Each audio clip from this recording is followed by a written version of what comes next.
Hello and thanks for joining us on your channel of choice, Africa Independent Television AIT. This is the Signature Show. I am Mwabuze Njoko, and in this edition of the program, Ebenebe women of Anambra State. Their refusal to sell their votes and now their reward of infrastructure. The emerging threats to credible 2023 election. Is it all red herrings, seeing what does not exist? Plus, our thank you segment and corruption to please stay with us. When the issues matter and the need to know matters. The chief of staff of Nigeria couldn't go to his village because it was being occupied by Boko Haram. Politicians and political parties have massively used money to buy votes and to change the course of electoral direction. You will also remember the very APC itself set up a Rufai committee recommending something doesn't mean anything. Go back to federalism. Or the fun and the fair to relieve everyday care. Life is a riddle, my son. The land bled when Uvoranwen was put in shackles. Heaven wept when Saruwiwa was laid to rest. Everything comes with the Judge Too Funny. Everything comes with who I am. The Signature Show, your show that matters, on AIT every Sunday at 2 p.m. Now, let us begin with Anambra State. Penultimate Saturday, Anambra State Governor Chukwuma Soludo marked his 6 months in office, and as part of his infrastructure outlook for the state, he flagged off the reconstruction of over 63 kilometers of roads across a number of communities in the state. Now, of interest to us is the flag off of the reconstruction of the Oka-Ebenebe Road. That road, over which Ebenebe women rejected bribe of 5,000 naira each from politicians to sell their votes, marks the shift from political deception to political promises made and kept.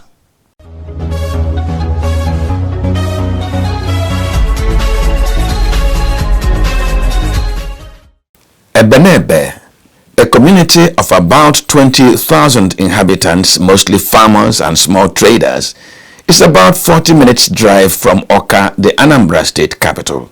That is, if the road was to be in a good shape. It, however, takes over 2 hours in what has become a treacherous stretch of under 60 kilometers to reach Ebenebe from Oka.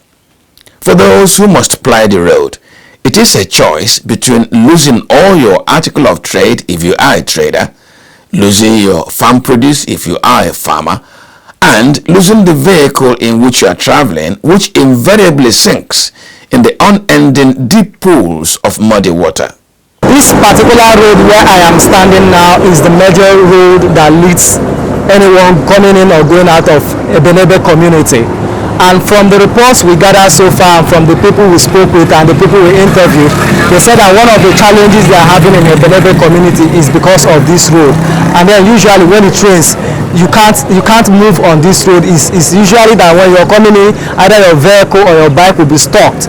And you know that most people in the Ebenebe community are all farmers. They are into farming. So usually when they want to harvest their crops and want to go to other neighboring villages or want to go outside of Anambra to go and sell their produce, most of them uses this road, and this road is a far cry. Some of them, for them to pass their products to go outside Anambra to go and sell, they pay so much only on transportation alone. In the lead up to the 2021 Anambra governorship election, the women of Ebenebe made history. Over the years, politicians had exploited the misery of the people of Ebenebe to win elections. They promised to fix the road, improve the school in the community, and get the only hospital working again. The promises remained hope raised and hope dashed. In the 2021 election, the women of Ebenebe resolved to hold politicians to account. They rejected bribe offered to them by politicians to buy their votes, insisting on a pact between them and any politician who wanted their vote. The pact: the politician must commit to redeeming any promises he makes, which must include rehabilitating the Ebenebe Oka Road. That money no be wetin dey important for us. Na wetin we need be good road. And I know say as you dey come, you see our road. A lot of things wey we need for Ebenebe. Na we be farmers. We no dey sell our garri again. Cow wan finish our garri. Because of bad road, we no dey sell. Ibe shilu ụmụ nwaanyị Ebenebe ike gbaa ume bụ na ọ ṅụọla anyị iyi na ọ bụrụ na ndị Anambra na Ebenebe atụnyeli akwụkwọ na ya ga-alụla anyị ụzọ. Na ọ bụ na ya alụlọla anyị ụzọ ofu aka nyi ya kpọnwụọ ọ yekwala anyị na nkwa. Nwanne m nwoke nyechekwudo m 10,000 ncha na m achọrọ ya na onye nwanne ekwuru ka anyị ga-atụrụ mbụ Soludo na onye nwa ga-eme egbole anyị mkpaduola anyị. Ala mmadụ iri ego richa ụzọ na onwe ka ọdụ n'ebe anyị chọrọ bụ ọkụkọ ka onye le anyị aka na Soludo ka anyị ma na Soludo ga-emela anyị mejupụtala anyị ebe anyị chọrọ. Say because nnalego anwarie highest nri nya 1 month ego agụ. For their resisting vote buying and insisting on accountable politics, Corruption Tory, supported by MacArthur Foundation, honored Ebenebe women with anti-corruption awards. The Corruption Tory Distinguished Icon Award being presented to Lady Favor Nwora, the woman leader of Ebenebe town in Anambra State. Professor Chukwuma Soludo, then candidate of the All Progressive Grand Alliance ABGA, in the course of his campaign, committed himself to rehabilitating the Ebenebe-Awka Road, to open it for more commercial activities, enhance the quality of life of the people, and also repair both the dilapidated hospital and school in the community. On Saturday, September the 17th, 2022, Professor Chukwuma Soludo, now Governor of Anambra State, made good his promise as he flagged off the rehabilitation of the road as part of activities marking his 6 months in office. If I be at the go from the contractor, I had a man, this and that. Commissioner for work, yeah. Okay, you will take all of me, Papa.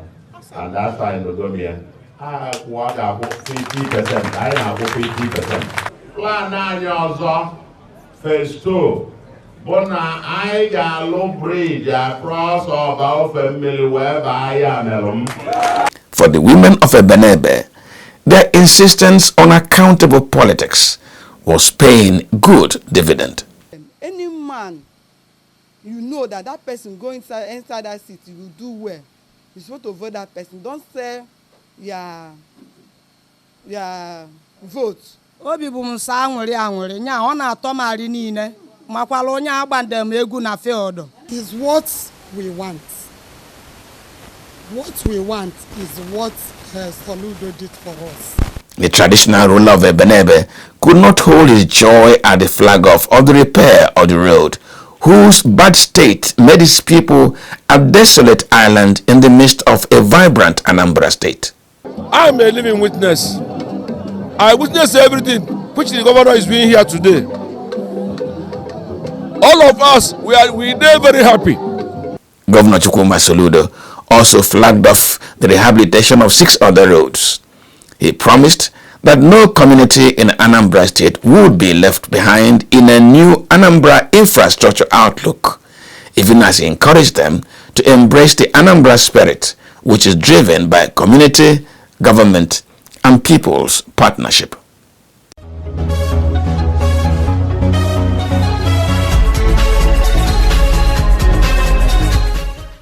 Well, political season is here, and there is all manner of political fracking going on. Some are yielding reasonable oil, while others are creating political environmental pollution without commensurate oil yield.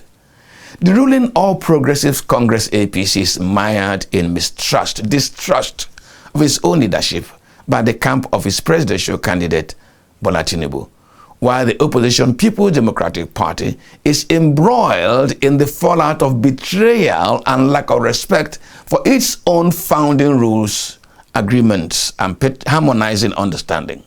Now, the most threatening emerging challenges, however, are moves to undermine the processes and machinery of the Independent National Electoral Commission, INEC. Now, remember, 3 weeks ago, INEC admitted that attempts were made from Asia to hack into its election portal in the Osho and Ekiti governorship elections. Now, my colleague, Marvelous Obomano, has been speaking with Eze Nwanwago, Chairman, Partners for Electoral Reform, on this development.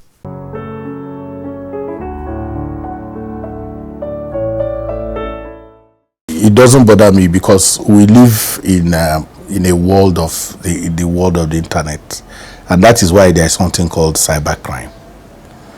Cyber criminals have no tribal marks. They sometimes just do this to cause distraction. There are also those they call ethical hackers who hack for good. So if you live in an internet world, there are certain things that you need to understand. INEC has continued to digitalize its electoral process, removing the human element gradually. The by end of that is that there are risks. Preparation for that risk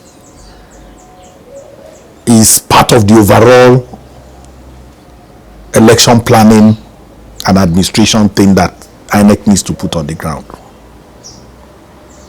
If it didn't do that, then these consequences that we are talking about will have happened.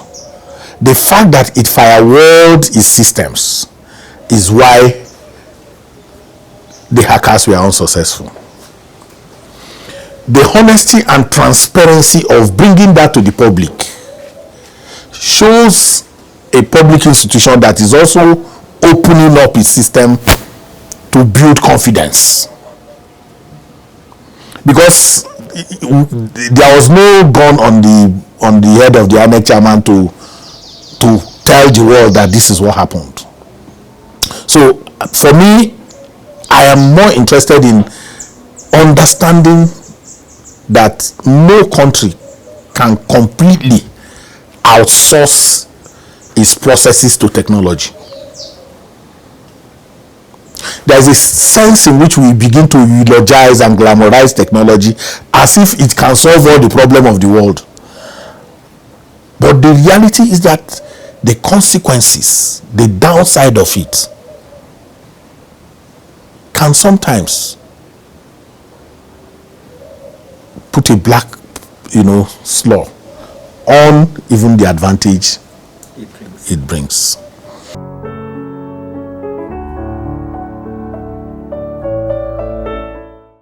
What happened to us is that the trust deficit, the trust threshold is just amazing. In Osho, for instance, because a lot of people were going into the results portal at the same time, there was a slow.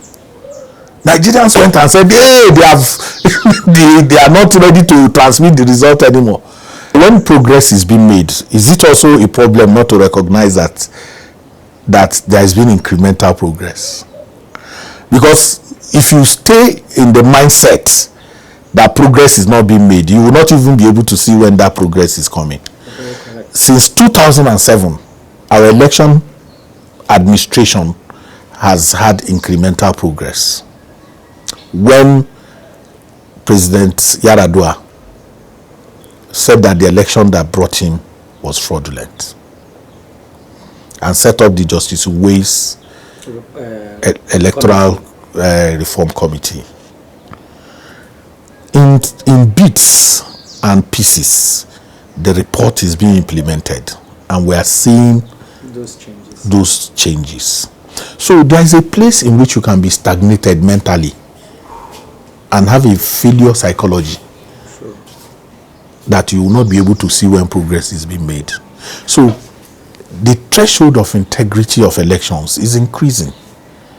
By, first of all, we had issues with voter identification theft, where people had more than 1 or 2 PVCs, and then we went and brought the smart card reader.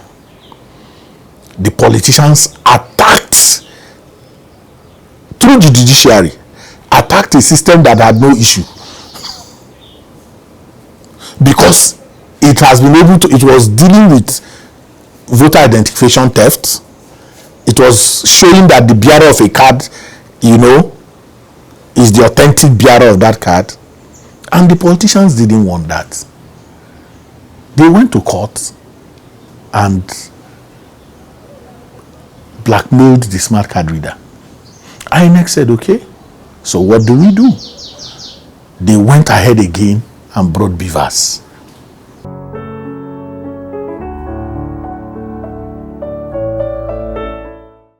The reform conversation has not dragged in the politicians. We are reforming systems, INEC and all of that, but we are not talking to the politicians who are the purveyors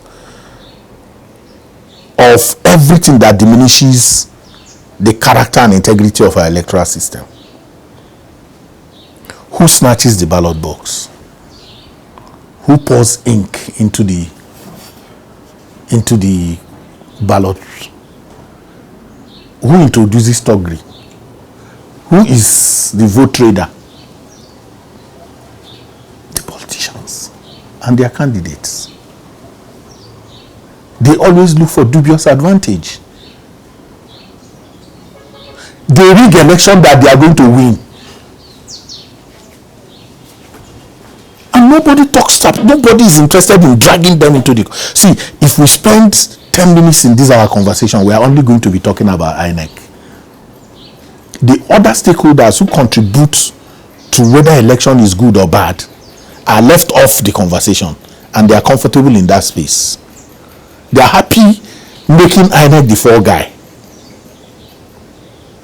So, are there people who want to undermine the electoral system? Definitely. People who are not even confident that election that they win, that if they allow it to go properly. That's why the internal governance system within the political parties is messed up. They come from give tickets. We gave him the ticket. They don't like contest.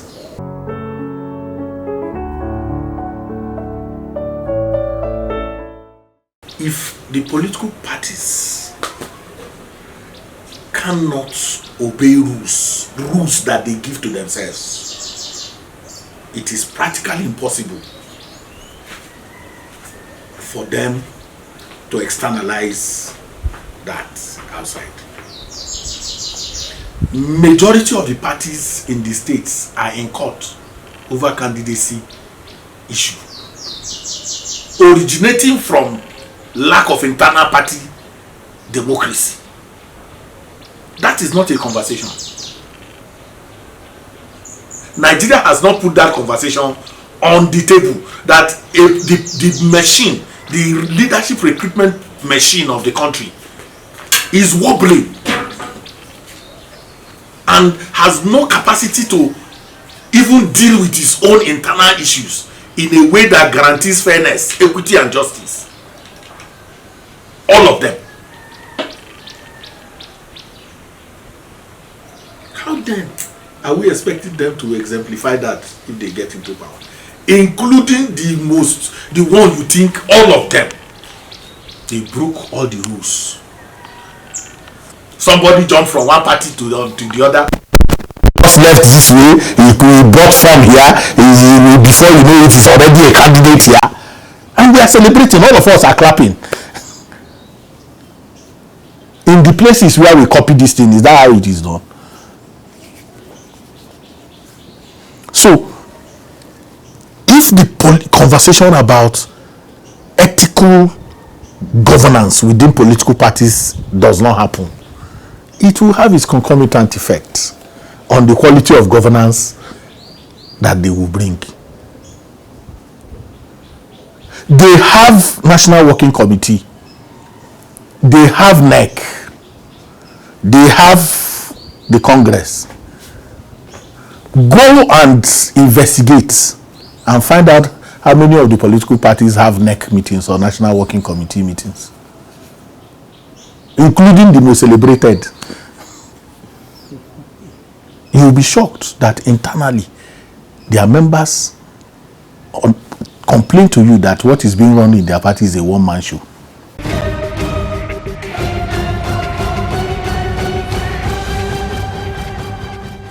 Now, thank you, Ezenwa. But who stands to benefit from a manipulated electoral process? Now, President Muhammadu Buhari has consistently promised Nigerians and the international community that he would guarantee free, fair, credible, and transparent elections in 2023. With these emerging challenges, how can he deliver on his promise? Nana raised these issues with Yusuf Sani Yabagi, the chairman, Nigeria's Inter-Party Advisory Council. That's our conversation for this Sunday.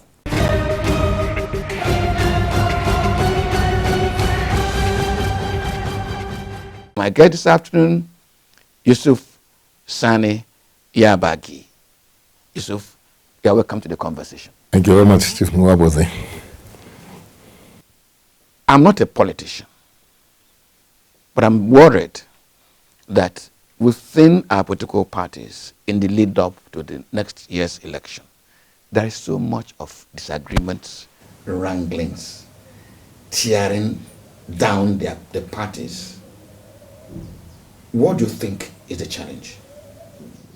Well, thank you very much. I believe that it's an indication that the democracy project in Nigeria has reached a very a stage whereby we can be compared to the most advanced democracies in the world. Because what is politics? Politics is actually management of crisis. And that is why what is happening in the parties is not anything that makes us, feel hopeless. If at all there's anything we take from it, like I said, is to confirm the fact that we have come of age, as building democracy is concerned, as far as democracy is concerned in Nigeria. Let me interject here a little bit. I'm excited by your positive outlook. We are moving towards, if not arrived at, a stable and advanced democracy. So these are just contentions, natural contentions within political parties. But it doesn't appear to me it is natural that political parties don't seem to be following or respecting their own rules, regulations, and processes. And I'll give you an example. Go to the court today. INEC monitors a primary election. Candidates emerge from those processes. And the party leadership submits the names of candidates who did not emerge on a due process. Are the parties not disrespecting their own rules and regulations? No, not at all. Even if you go to court, the court will listen to the parties. And whatever interpretation the party gives to what they have done, that's what the court takes. Because the parties have rules, like you said, and regulations. And the parties also have the residual, powers, because politics is not totally predictable. Political happenings in political parties and even in the land, they are not totally predictable. Things happen that will task your ingenuity, your ability to think out of the box in order to solve the situation. Because this is a social process we are in. It's something that depends on human beings. Human beings are not totally predictable. You would never know what somebody will do the next minute. That is politics for you, and that's why it's called democracy. Which is government of the people, by the people, for the people. So people matter, and people are not predictable. In the manner, especially when the stakes are high. So that's why some people who are not part of the process or not in the political parties themselves, or do not understand or may not have the experience or have to run political parties, may think that you are violating the rules and what have you, the laws of the parties. No, but courts understand it better. That's why at all point they will ask NWC or the party to explain, what do you mean by this? Why did you do this? And by the time they explain to you why they do what they did and why, and they tell you reasons, give you even in their rules and regulations, the courts mostly, in most cases, accept what the operators of the operators of the political party, because it's not like any other thing, and that is what is the most important thing, really, on the land. INEC itself admitted about 3 weeks ago that in the course of the Osun Ekiti elections, its website was hacked, though unsuccessfully, and went ahead to say the attempted hack came from Asia. Thank God they did not succeed. But who will be interested in undermining the outcome of election in Nigeria? And of what use will it be to such characters to undermine the outcome of election in Nigeria? Well, I don't know why we'll be surprised. We shouldn't be surprised now, because when you look at Nigeria, like you have said yourself, it's about the biggest economy on the continent of Africa. And we play big in the global economic setting. The next frontier for economic development, if you like, advancement, is Africa. When you're talking about Africa, you're talking about Nigeria. By population, by economy, by size, by everything you want to look at, by resources and all the things you want to look at. So, for other interests, stakeholders in the world, the global economic setting, to be interested, to me, it's not anything strange. I don't know whether you still remember what happened in America, the election that produced Trump. And the allegations that China was behind it, and Russia, they were behind it. They tinker with the elections, the outcome of the elections. So, if that happened to America, of course, why should we be surprised that an attempt will not be made, and will still be made? Because don't think that last one is where they're going to stop. They're going to stop there, because it's about their interest. They're trying to see how they can advance, protect and advance their own interest. And so that tells you that Nigeria, we have not been asserting our influence, even on the continent of Africa, as we should, because we have the position, we have what it takes to assert our position in order to play bigger roles, in the contemporary global setting. So I'm not surprised that they claim the Asian country, tried to hack the elections. Maybe they were just doing a test run, and see what they waiting for the big one. For the big one. So we must be at alert. I'm saying that INEC should not take things for granted, because this is technology we're talking about, and it's nothing strange. It's not new. It's not the first time it's happening, like you know. And even when technology was not there as it is, when elections are taking place, you think these people just fold their arms and watch? No. They go underground. They have interests to advance. Exactly. They try to see, in fact, they see how things, can shape up in their own interest. Look at even the election that produced Buhari, the 2015 elections. They came out openly, not even through some underhand method. Yeah. America was here. They brought their ships, their warships around that if it didn't go the way they want, they are ready to attack Nigeria, and then put what they want there. So that's to tell you that the world is not just, they're taking Nigeria seriously. They're taking the Nigerian situation seriously. Yes. It's us now, Nigerians, to take ourselves also seriously. Chairman, INEC again. Penultimate Friday, CUPP, their spokesperson, Ikenga Ugochinyere, called what he termed a world press conference. He traced his challenge, or what he was making Nigerians aware, to the creation of wards, more wards and voting booths by INEC.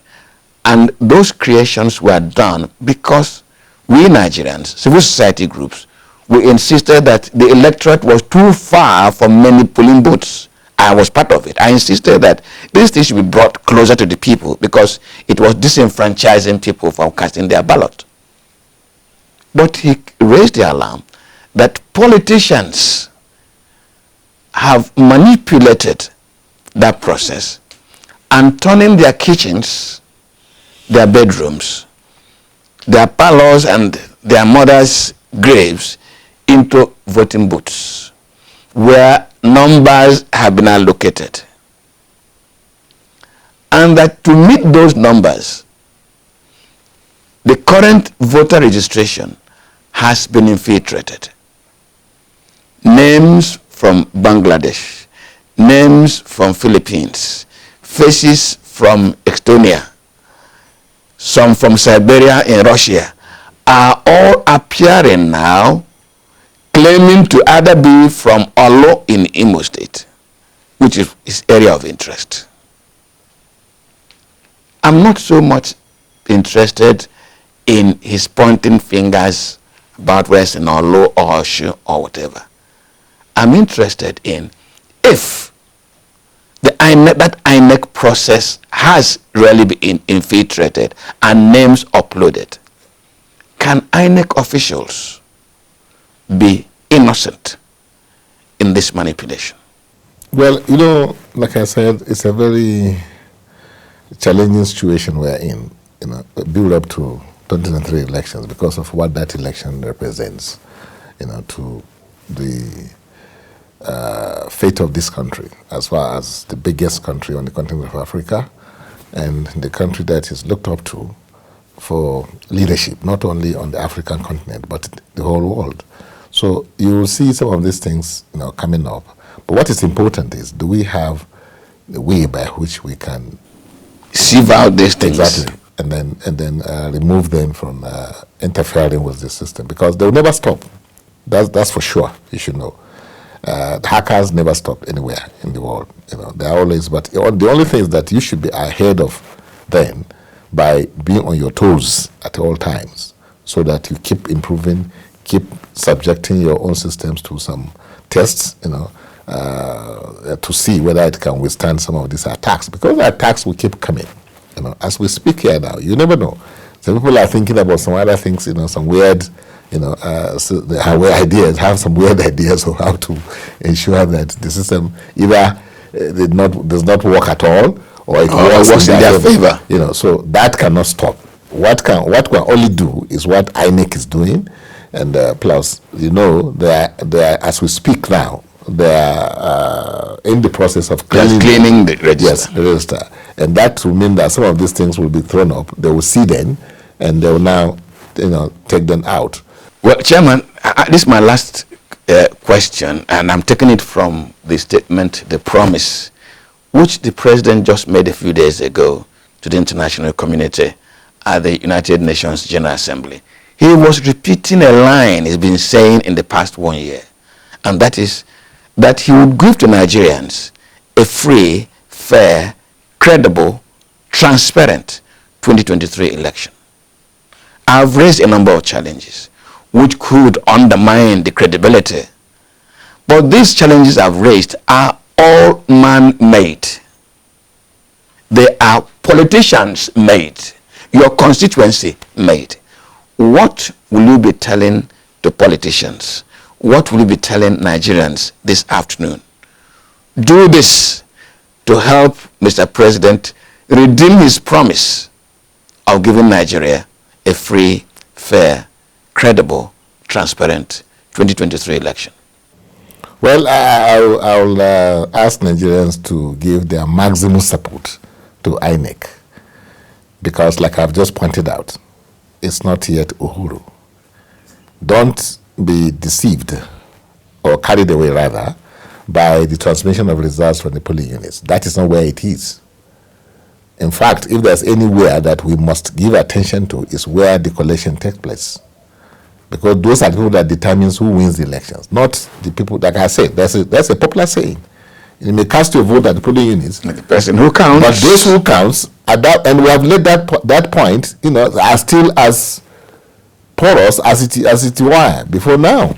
So I'm calling on the attention of Nigerians to give, attention to that place where people are counting, where they are collecting.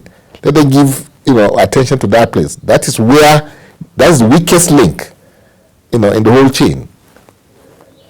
So my call to Nigerians is to support INEC as much as possible. And how do we support INEC?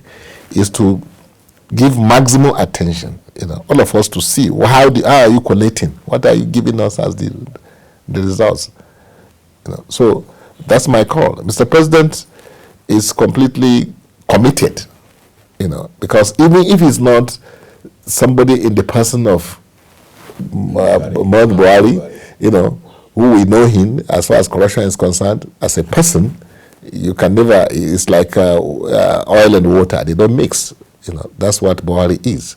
But the problem we have now, like you rightly said, is those who are trying to see how they can either, upset the whole thing or manipulate it to work for them. So, and what will you tell politicians themselves? Because they are interested. Well, it's for us to behave ourselves. It's to behave, to ensure that this country belongs to all of us. And that aside, belong to all of us will account for our deeds, very soon, because we are going to live here forever. And if you believe in God, whether you believe in God or not, that will happen to you, because you didn't know how you came to be. So you must account for what you have done, after you leave this place. So don't think everything stops here. It doesn't stop here. And this is so short a time, really, that you spend here. So why not, make sure that when you are facing your Creator, Thank you very much. Well, in the past 30 minutes or so, I've been conversing with the chairperson of Nigeria Inter-Party Advisory Council, Yusuf Sani Yabagi. Yusuf, thank you very much for coming to the conversation. Well, the conversation never ends. My name remains Mwaboze Njoku. Let us meet again on Sunday. Good afternoon.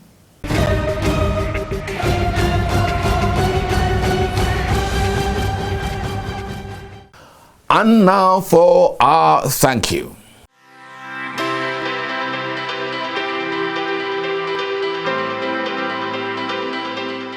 Her name is Yemi Eberechi Alade, the fifth of 7 children of cross-cultural marriage between James Alade, Ondo State, a commissioner of police, and Helen Uzoma from Abia State, a product of the famous University of Lagos with a degree in geography. Yemi Alade burst into limelight in 2007 at the Peak Talent Show. Her first single, Johnny, was the music in Tanzania, Kenya, Zimbabwe, Uganda, South Africa, Liberia, the United Kingdom, and of course, here in Nigeria. But her monster, Nagode, got every Nigerian thanking God. And here is Yemi Eberechi Alade in our sweeper for this Sunday, Nagode.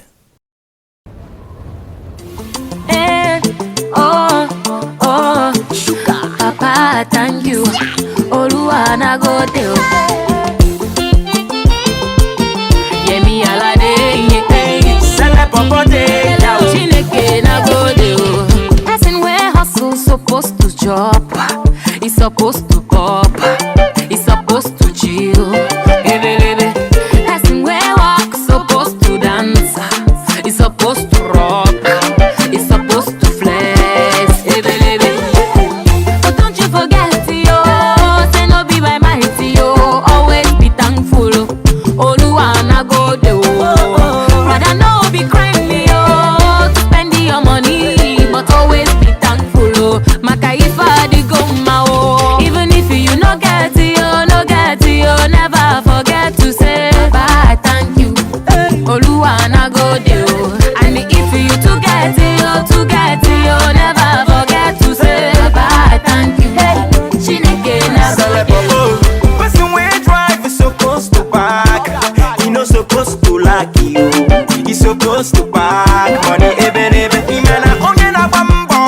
supposed to hammer. He's supposed to hammer, oh. He's supposed to make a more. But never forget, yo. Say no be by mind, yo. Always be thankful. Oluwa na go there. Sister, no be crying, yo.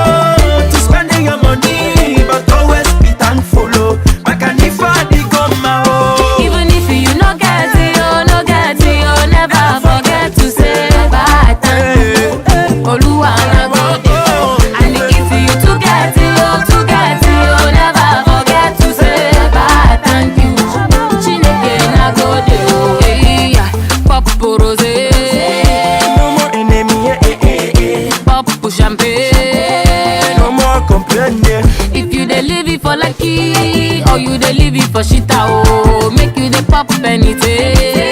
Cause all na popping guy, we rocking Versace, oh, we driving Ferrari, we cruising Bugatti, oh, forever and ever, oh, we going higher, oh, we no go retire, oh, we getting paper, oh, this is my desire. Even if you no get it, oh, never forget to say bye, thank you. Oluwa na go there, oh. And if you to get it, oh, never forget to say bye, thank you. Chineke na go there.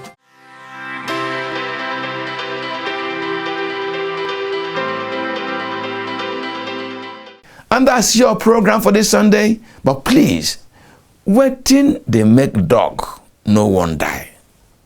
Let us join my colleague Marvelous Obama for the answer to this question as he brings us corruption theory.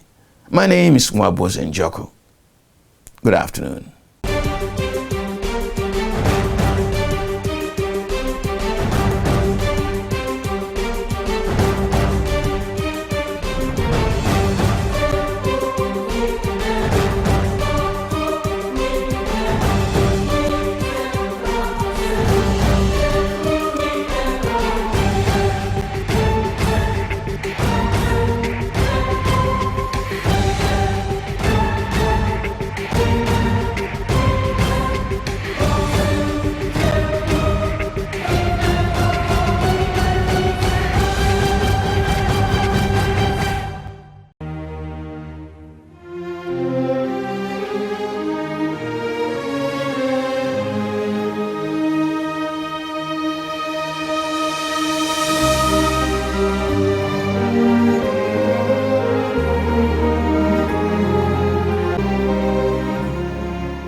My people, una go say this one wey tori master carry fiofio come today, wetin dey happen? No shake, I go tell una why very soon. Another Sunday don show face. E don reach the time wey me and you dey sit down look into the matter of mago and wayorish corner things wey dey draw our country go back. This time na time for corruption tori. Na me be your tori master, Marvelous Obama. Una welcome.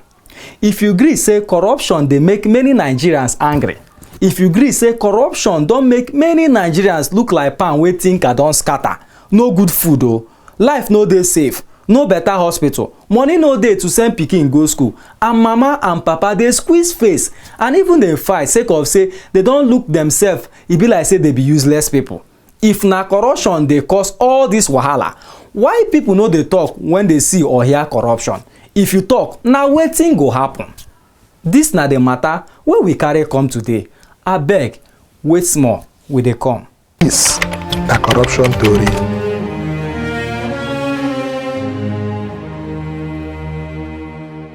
Police na your friend, army na your own army, trust them. DSS, dem dey there for you. Na so government go tell countryman. That one be say if you see any magorish something, you fit waka go tell all these people. Who sir? Many Nigerians go see mago wayo korokoro, they no go talk. The man wey thief the money go buy big motor and he go begin dey do inyanga everywhere. But wait o, why e be say Nigerians no like to report something mago to police, army or DSS like that? Na this question the Yaradua Foundation jam body with other organizations, some months wey don pass, to answer and talk how they fit solve the problem. The Yaradua Foundation Commission's Governance and Accountability Program is designed to galvanize and sustain popular consensus around new approaches for combating graft, particularly initiatives like the whistleblowing policy, and creating social incentive for citizens to adopt the desired behaviors. But government don look the matter of see no talk, and for 2016 government come begin wetin they call fiofio whistleblowing policy. That means say if you see magu make you talk, government no go tell them say na you talk am. But for where inside government office, for inside governor's office, even inside NNPC, people go dey look snake, snake go swallow money, monkey go tear, im go eat billions of naira. Akika, that one na termite, go chop 1 year money, nobody wan talk. Azuka Ogugwa, wey come from ICPC, come talk say the fiofio whistleblowing wey government bring no dey too work well, sake of say people wey dey do fiofio no see shishi.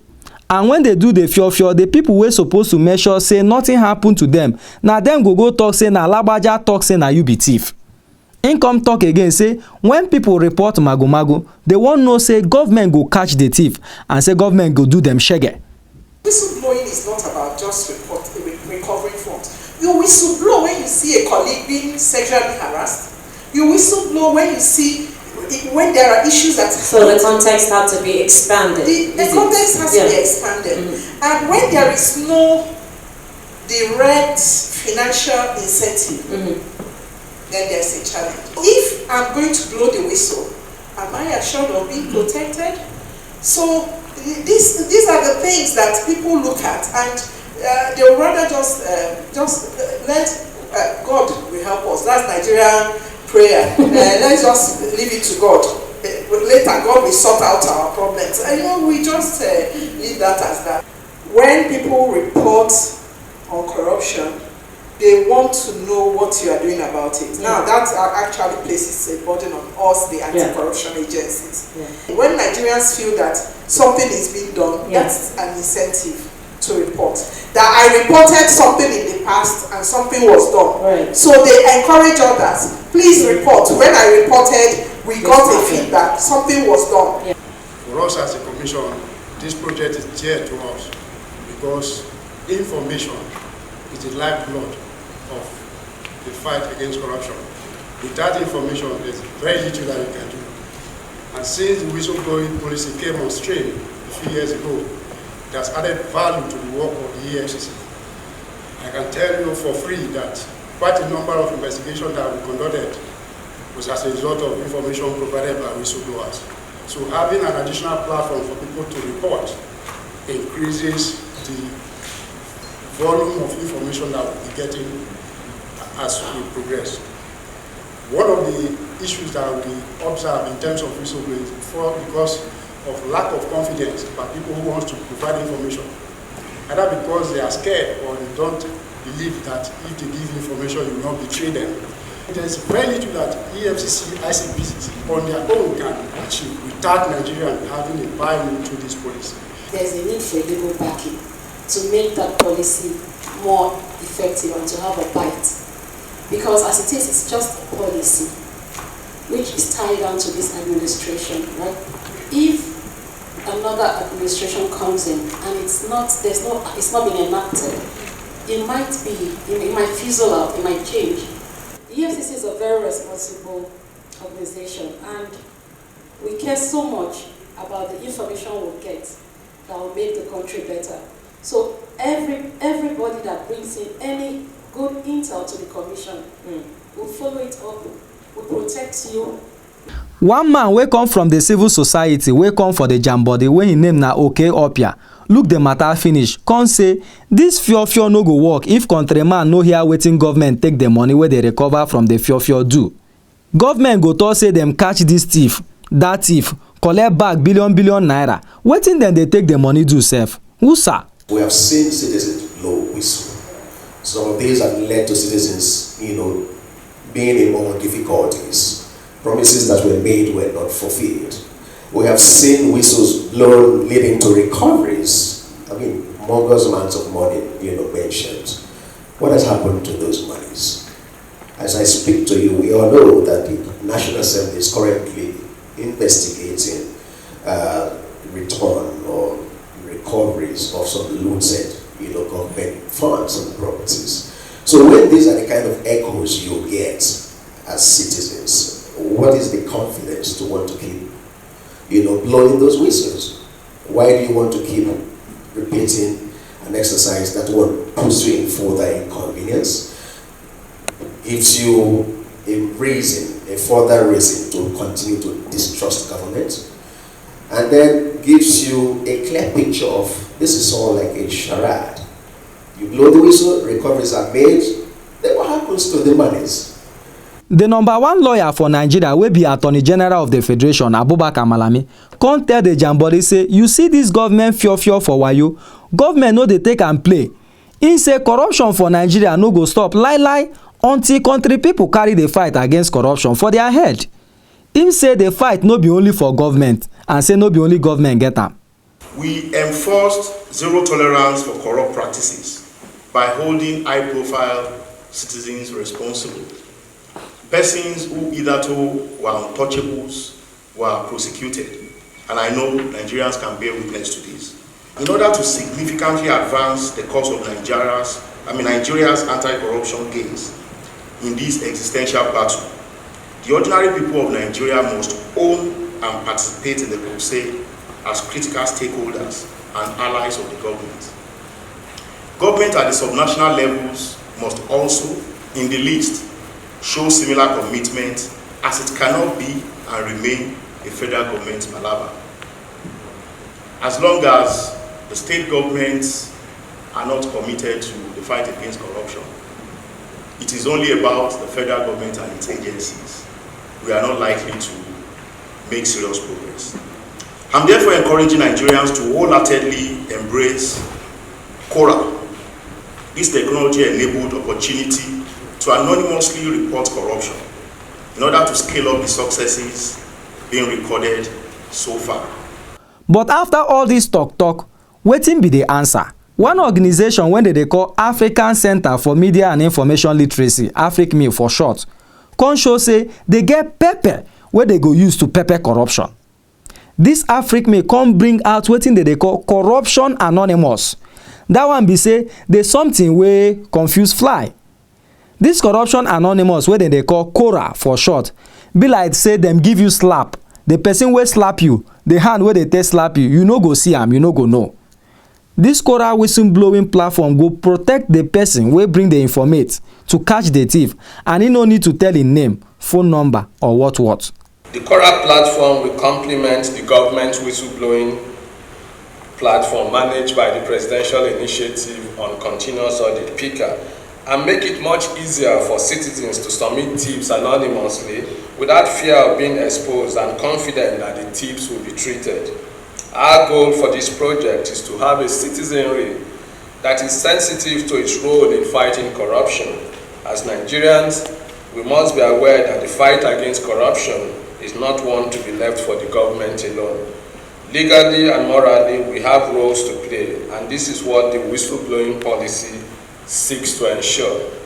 My people, you see now wetin Chino Achabe write. If INEC, the bird, see say hunter dey fire nonsense, himself go fly, even if he no get feather. People wey dey do mago and wayo, make dem sabi say very soon e go be good night for them. The Minister of Finance and National Planning wey be Zainab Ahmed, as she look this CORA finish, she come talk say government dey try make Nigerians see why they need to use this whistleblowing policy to fight corruption. She come talk say the CORA platform go give Nigerians better opportunity to take report anything wey resemble corruption. At inception, there was widespread enthusiasm on the part of Nigerians as they volunteered information which investigation led to recoveries of both cash and non-cash assets. But regrettably, after about two to 3 years of the implementation of the policy, the interest of the public on the policy began to nosedive.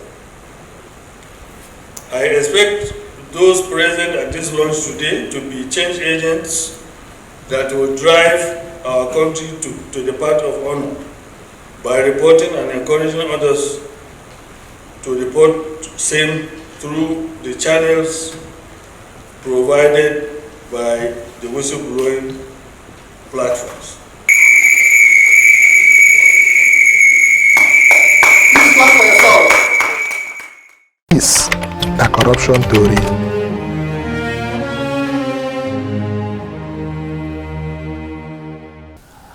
I go shut up here. Anybody wey get ear, make them hear o. Before I pack my kaya comot for studio, abeg make I blow my fiofio. All these people wey dey do mago-mago, make una no worry o. I go use this my fiofio come after una. Make we jam next Sunday. My name na Marvelous Oboman. Una bye bye yo.